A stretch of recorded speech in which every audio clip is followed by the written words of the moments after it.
Hi everyone, welcome back to my YouTube channel. Myself doctor Chelsea.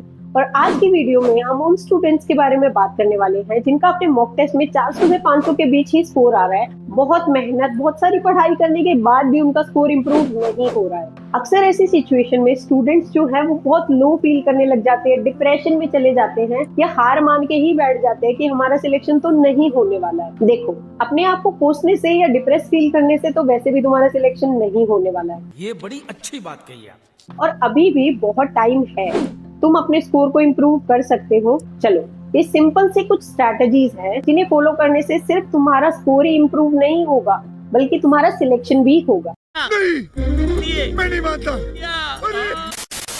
सबसे पहले तो confident रहो, positive रहो, क्योंकि तुम्हारा पॉजिटिव एटीट्यूड एग्जाम के लिए बहुत ज्यादा जरूरी है। ओवर कॉन्फिडेंट भी नहीं होना है, क्योंकि ओवर कॉन्फिडेंस में भी तुम सिली मिस्टेक्स ही करोगे। अब करना ये है कि सबसे पहले तो तुम्हें हर सब्जेक्ट के शॉर्ट नोट्स बनाने।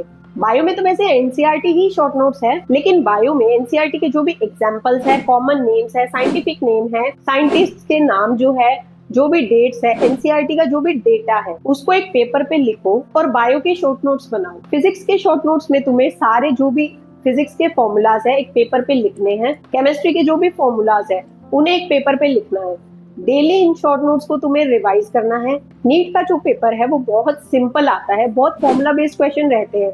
एक आधा कोई क्वेश्चन होता है जो शायद कॉम्प्लिकेट हो, अदरवाइज मोस्टली क्वेश्चंस जो होते हैं वो फॉर्मूला बेस्ड रहते हैं। तो इन शॉर्ट नोट्स को डेली तुम्हें रिवाइज करना है। और हमारी ब्रेन में जो हमारी विजुअल मेमोरी होती है वो हमें चीजों को जल्दी और लंबे समय तक याद रखने में बहुत हेल्प करती है। तो जब तुम उन शॉर्ट नोट्स को डेली पढ़ोगे तो तुम्हारी विजुअल मेमोरी की हेल्प से तुम्हें वो इजीली याद हो जाएंगे। मोस्टली स्टूडेंट्स ने शॉर्ट नोट्स बना लिए होंगे, अगर किसी ने नहीं बनाए हैं तो अभी बना लेना, क्योंकि अब एग्जाम में बहुत कम दिन बचे हैं और तुम्हें पोथिया पढ़ने का टाइम बिल्कुल नहीं है। उसके बाद इजी टॉपिक्स और हाई वेटेज टॉपिक्स जो है उनकी एक लिस्ट बना लो। जो टॉपिक्स एग्जाम में ज्यादा वेटेज रखते हैं और जिन चैप्टर से ज्यादा क्वेश्चन फ्रेम होते हैं उनको अच्छे से कवर करो, उनके ज्यादा क्वेश्चन प्रैक्टिस करो। और अपना स्कोर इंप्रूव करने का बेटर तरीका यही है कि अपनी मिस्टेक्स पे काम करो। जो भी मॉक टेस्ट तुमने दिए हैं उनमें ये एनालाइज करो कि कौन सा ऐसा टॉपिक है, कौन सा पार्ट है जहां तुम ज्यादा नेगेटिव स्कोर कर रहे हो। उस चैप्टर की ज्यादा से ज्यादा क्वेश्चन प्रैक्टिस करो, अपनी मिस्टेक्स को एनालाइज करो और उन टॉपिक को बार बार रिवाइज करके स्ट्रॉन्ग बनाओ। नीट एग्जाम में एक्यूरेसी और स्पीड बहुत ज्यादा मैटर करती है। तो अब एक्यूरेसी को बढ़ाने के लिए 3 टिप्स है जो तुम फॉलो कर लेना। पहला, कैलकुलेशन हमेशा कंप्लीट करना, क्योंकि कई बार तुम अप्रोक्स कैलकुलेशन के चक्कर में नेगेटिव स्कोर कर दोगे। ऑप्शंस कई बार इतने क्लोज होते हैं कि अप्रोक्स के चक्कर में नेगेटिव स्कोर हो जाता है। दूसरा, अगर कोई क्वेश्चन के चारों ऑप्शन ही तुम्हें अनजाने से लग रहे हैं, तुम्हें बिल्कुल आइडिया ही नहीं है उस क्वेश्चन के बारे में, तो तुक्का बिल्कुल मत मारना, क्योंकि तुम तुम्हारे अप्रोक्सीमेशन के चक्कर में एक क्वेश्चन नेगेटिव कर दोगे। और नीट में हर एक क्वेश्चन, हर एक मार्क्स बहुत मैटर करता है। एक क्वेश्चन में 400 से 500 रैंक का डिफरेंस आ जाता है, तो हर क्वेश्चन को सीरियस लेके चलना। तीसरा, ओएमआर को हमेशा साथ साथ ही फिल करना। जैसे ही तुमने क्वेश्चन करा ओएमआर को फिल कर लो। अगर तुम पूरा बबल भी नहीं फिल कर रहे हो तो जो भी तुम्हारा ऑप्शन करेक्ट है उसमें एक पॉइंट बना के रख लेना, ताकि तुम्हें आइडिया रहे कि कौन सा ऑप्शन सही है। कई बार क्या होता है ना कि स्टूडेंट सोचता है कि लास्ट में ओएमआर फिल करूंगा, और लास्ट में फिल करने के चक्कर में ओएमआर में एक क्वेश्चन ऊपर नीचे हुआ, तुम्हारी पूरी ओएमआर गलत हो जाती है। या 2 3 4 क्वेश्चन, एक क्वेश्चन भी अगर गलत होता है तो तुम्हारे रिजल्ट पे बहुत इम्पैक्ट पड़ता है।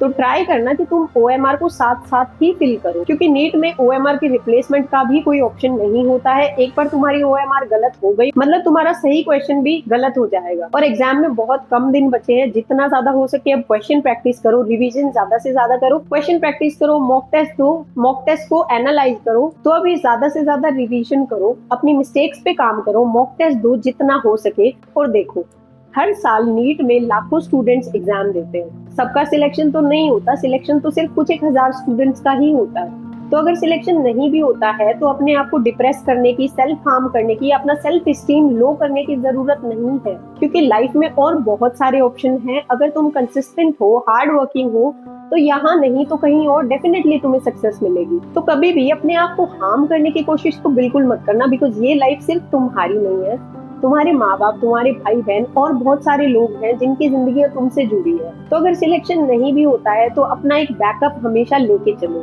और बायो के जो स्टूडेंट्स हैं उनके पास बहुत सारे अल्टरनेटिव ऑप्शंस है। नीट के अलावा भी ऐसे बहुत सारे एग्जाम्स है जिनमें तुम अप्लाई कर सकते हो, जैसे कि CUET है, ICR है, जेट का एग्जाम है और बहुत सारे ऑप्शंस है। इन सब का सिलेबस भी नीट वाला ही रहता है, तो तुम्हें कोई भी एक्स्ट्रा पढ़ाई करने की भी जरूरत नहीं। तो आज की वीडियो में बस इतना ही।